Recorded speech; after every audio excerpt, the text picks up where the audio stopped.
Well, hello there, and welcome to another episode of Mr. K is Wrong, where I look at the online posts of somebody that I used to know back in my high school days who's gone further and further down a far right rabbit hole. And I look at his Facebook posts and debunk a lot of his bull crap. And so today we've got a lot to go over. So I'm titling this episode Borders, Billionaires, and Bull Crap. Mr. K's pathetic defense of DOGE debunked. So on Facebook, Mr. K made a very long list of things he considers waste, fraud, and abuse in defense of Elon Musk's plainly illegal so called DOGE purge of both domestic and foreign aid related government programs. And you're just going to have to believe me on this, but it's a really long list, and it would take me like all day to go over everything that he listed. But it turns out that a lot of what he's talking about is just nonsense. It's not factually accurate. It's misleading, and some of the stuff is just plainly made up. Other things might have a kernel of truth, but there's key information, key details that are missing, which is really how so much right wing propaganda works. It's either an outright fabrication or a half truth at best. Well, more often it's like a quarter truth. So I'm doing some fact checking about the misinformation or disinformation here. First off, the post uses emotionally charged language and a rapid fire list of claims to sort of overwhelm the reader. Most readers are not going to go through every single claim that's made because it's just such a long list. You know, you're not going to typically find somebody who's willing to go through every single claim. And in fact, I'm not even going to do that here because it's just, it's an absurdly lengthy list, and it makes it easier to spread disinformation or misinformation. But I'm still going to debunk some of these key points here. So, for one thing, right off the bat, I've got to say that Doge is actually a fake source, okay? The post repeatedly cites Doge. Again, that's DOGE, the purported uh, efficiency, Department of Government efficiency thing created by an unelected billionaire named Elon Musk, which is actually the name of a cryptocurrency meme coin, but he cleverly wants to work it into the name of this government agency, which is not really even a government watchdog agency or accountability office or anything like that. It's just him wanting to take for himself the power of the presidency, which he basically bought for, I believe, $300 million from DJT.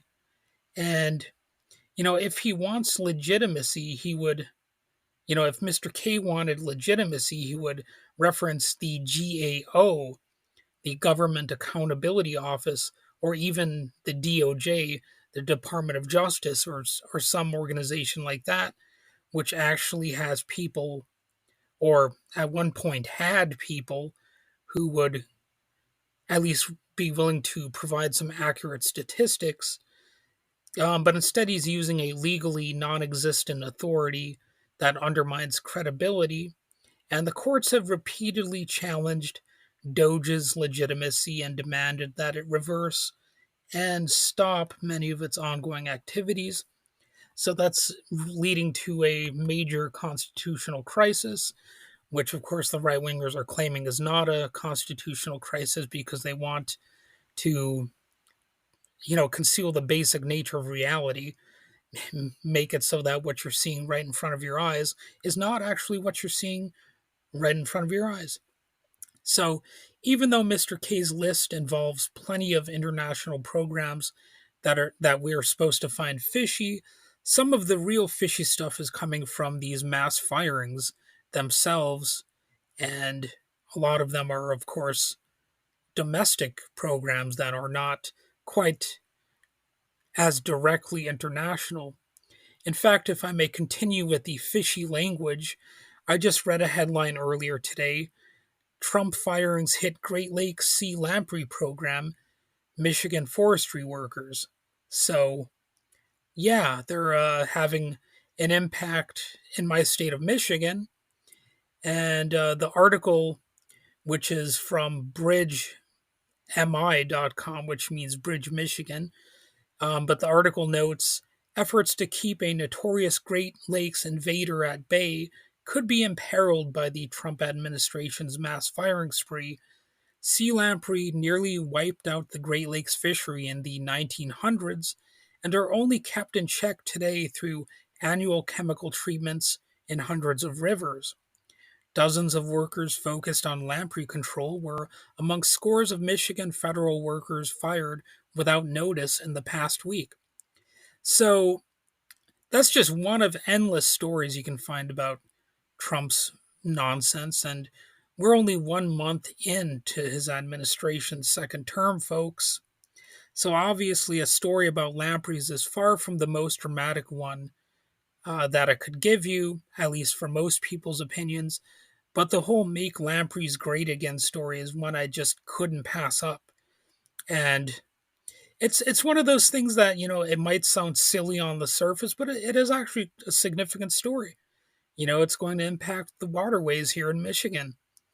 And we're talking about an invasive species that, as far as I know, is one of the most destructive invasive species that could actually be in our waterways.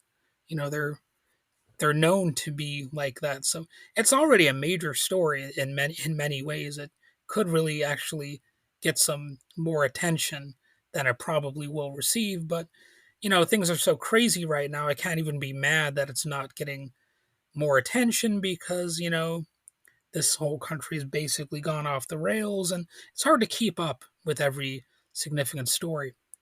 So more dramatic for more people will be the cuts to the Department of Education, Department of Homeland Security, including FEMA, and roughly 2,000 people have been fired from the Department of Energy, including at the National Nuclear Security Administration, and apparently, the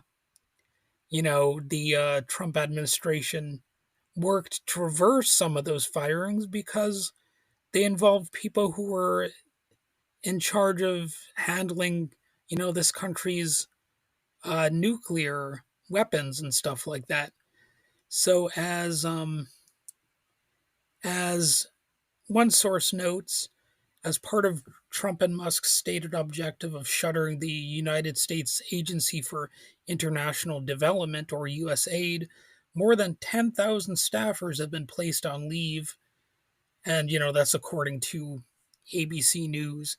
And there have been massive cuts to the Consumer Financial Protection Bureau, the Department of Veterans Affairs, the Department of Agriculture, the EPA, or Environmental Protection Agency, Department of Health and Human Services, the CDC, the Department of the Interior, and so on.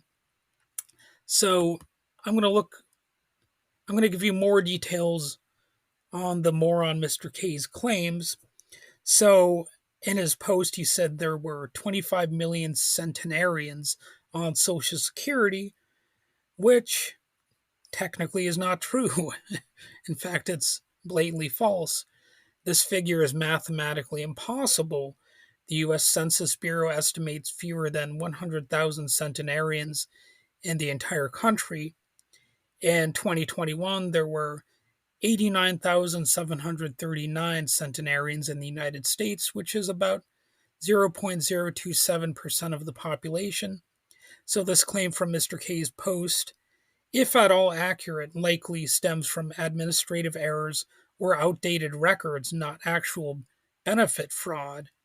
So the AP explains in an article titled "Tens of Millions of Dead People Aren't Getting Social Security Checks Despite Trump and Musk's Claims." So they say Social Security's new acting commissioner, Lee Dubeck, acknowledged recent reporting about the number of people older than age 100 who may be receiving benefits from Social Security. Quote, the reported data are people in our records with a Social Security number who do not have a date of death associated with their record. These individuals are not necessarily receiving benefits. End quote.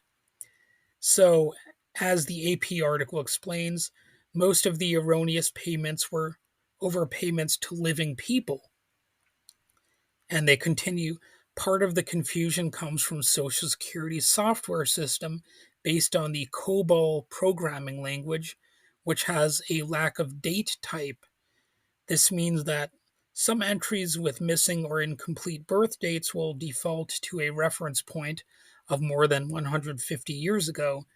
The news organization Wired first reported on the use of COBOL programming language at the Social Security Administration. So the fraud is actually not real, especially not on the scale that, Musk and these dummies have said. So it's inaccurate at best.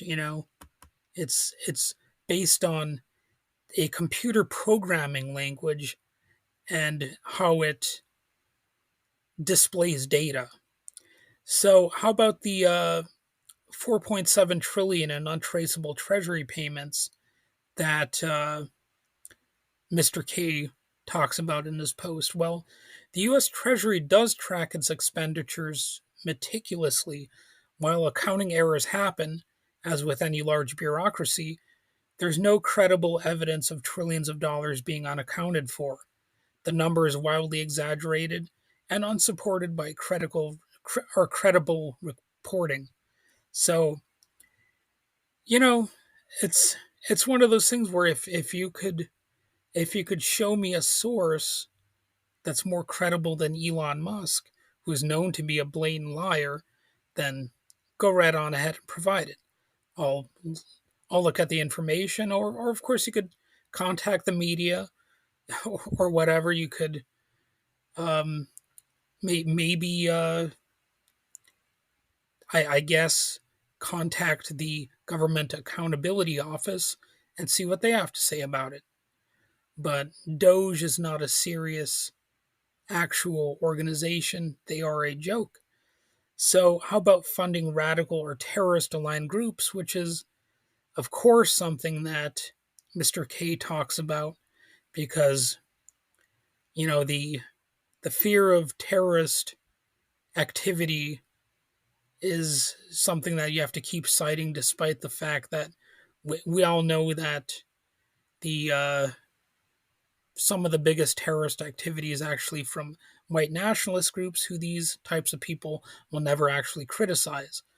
Donald Trump will never, ever, ever say that the KKK is a terrorist group. Well, I'd be surprised if he did. I mean, maybe I'm wrong about that. I guess you could find an instance where he said it. I don't know, but it'll never officially designate them as such. He'll say it about Mexican drug dealers or something like that, but he'll never, go after the Proud Boys or the KKK or Nazi organizations the way that he does against, ordinary immigrants who are just looking for work. So, USAID funding often supports NGOs working on human rights, economic development, and humanitarian aid.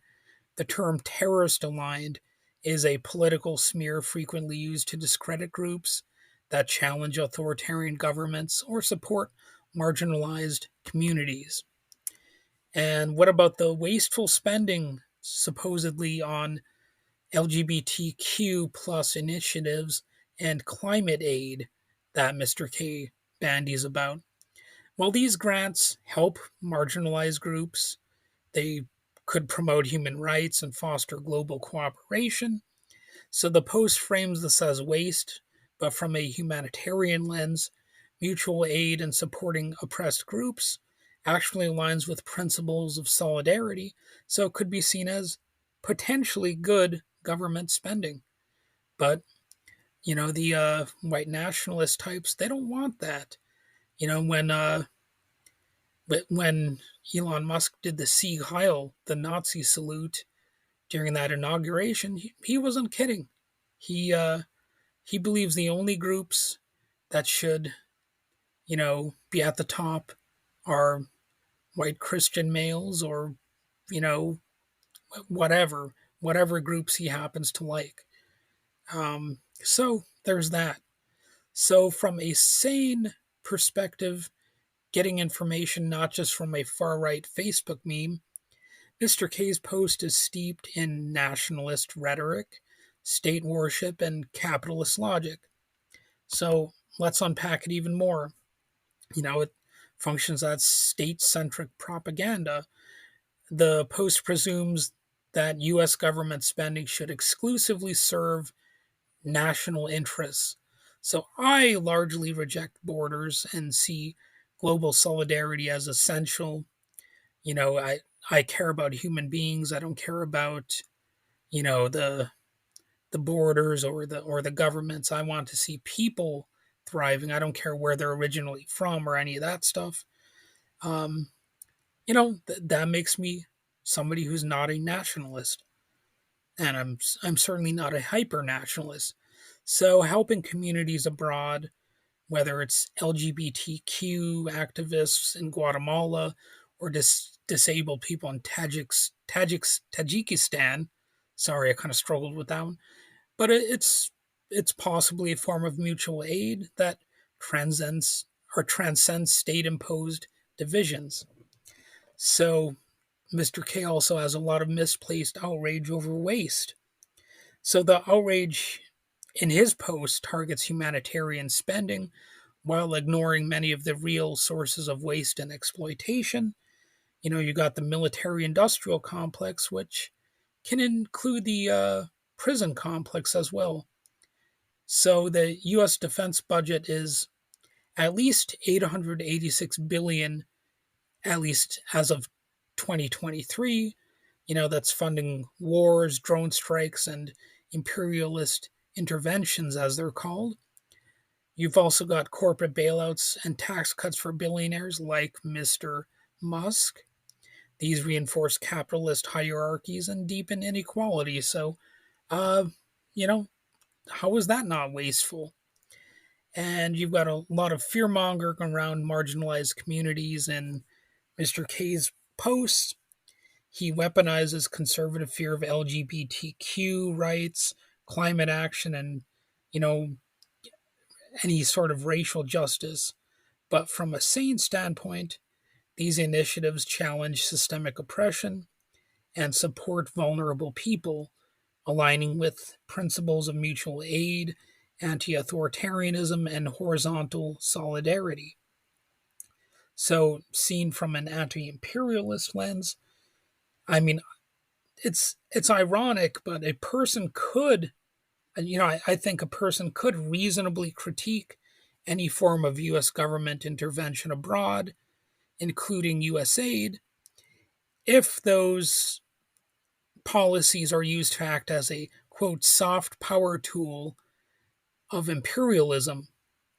And actually, looking for waste, fraud, and abuse is what the GAO is designed to do, not some unelected billionaire and a bunch of bratty punk kids. And, if you think I'm being uncharitable here by calling DOGE, and the people working for it, bratty punk kids, so let's look at a DOGE member, Mark Ellis, who quit after some of his racist posts were exposed. As Truth Out noted, those posts included calls to repeal the 1964 Civil Rights Act, a demand for the U.S. to adopt a eugenic immigration policy, and a call to normalize Indian hate within the tech sector, among other bigoted musings. Still, after, the resignation of Mr. Elez, Truth Out notes that Vice President J.D. Vance called for him to be reinstated, downplaying the bigoted missives from LS and saying that stupid social media activity shouldn't ruin a kid's life. But Truth Out further notes Elez is actually a 25-year-old male who made the posts in question this past summer and fall. So he didn't just say it when he was like 15 or 16 years old. It was just, you know, recently within, in recent times. And he also received support from President Trump to return to his DOGE position. You know, so yeah, we know which side they're on. They're actually on the side of, eugenicists and efforts to repeal the 1964 Civil Rights Act and all kinds of dark stuff. So Truth Out notes that Ellis's role at DOGE granted him direct access to the Treasury Department systems, including those with top secret clearance distinctions and those responsible for nearly all payments made by the US government. So, how about that? Imagine thinking a Nazi should have that sort of access to that type of information. This is this is who some people voted for.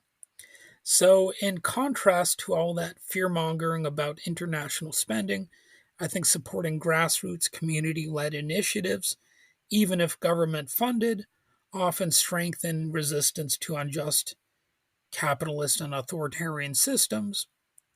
Because, when you cut down to the core, even though the anarchist types will say that the government, always represents capitalism and whatnot, it actually technically is not always that way.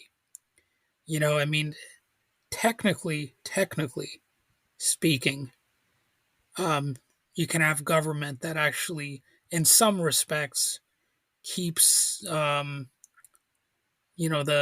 corporate interests at bay because the reality of government is a little bit more complex than, everything has to be for profit. I mean, you can say that government is authoritarian by its very nature, and you can be against waste, fraud, and abuse and all that kind of stuff.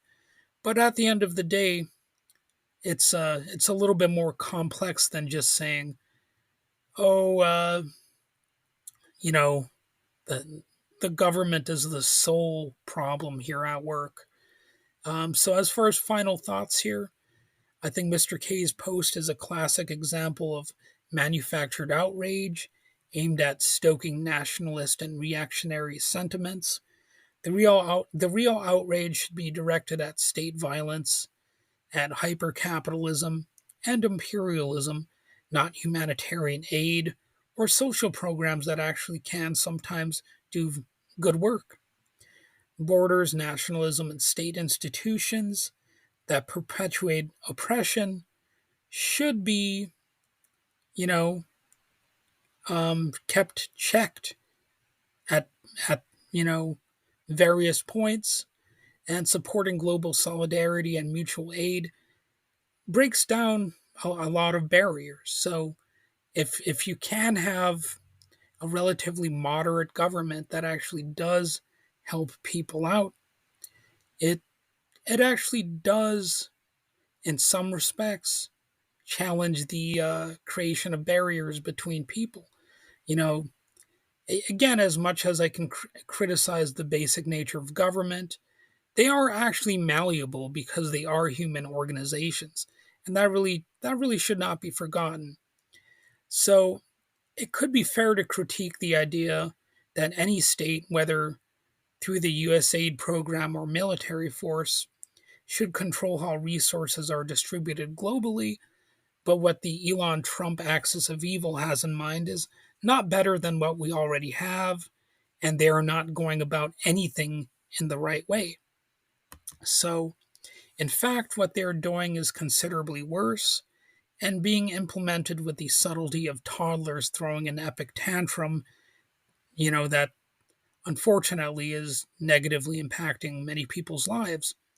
So, once again, Mr. K presents blatantly false information in defense of an agenda that is indefensible and, of course, illegal, despite coming from a party that claims to represent law and order. So these are man children and imbeciles, and they only ever say anything truthful by sheer coincidence. 9 times out of 10, they're just going to be lying. So, yeah, whew, that was quite a mouthful that I just went through. So I'm gonna take a break, and I hope you enjoyed the episode. You can subscribe if you found this video on YouTube, and you can share your thoughts as well. So, all right, have a good one.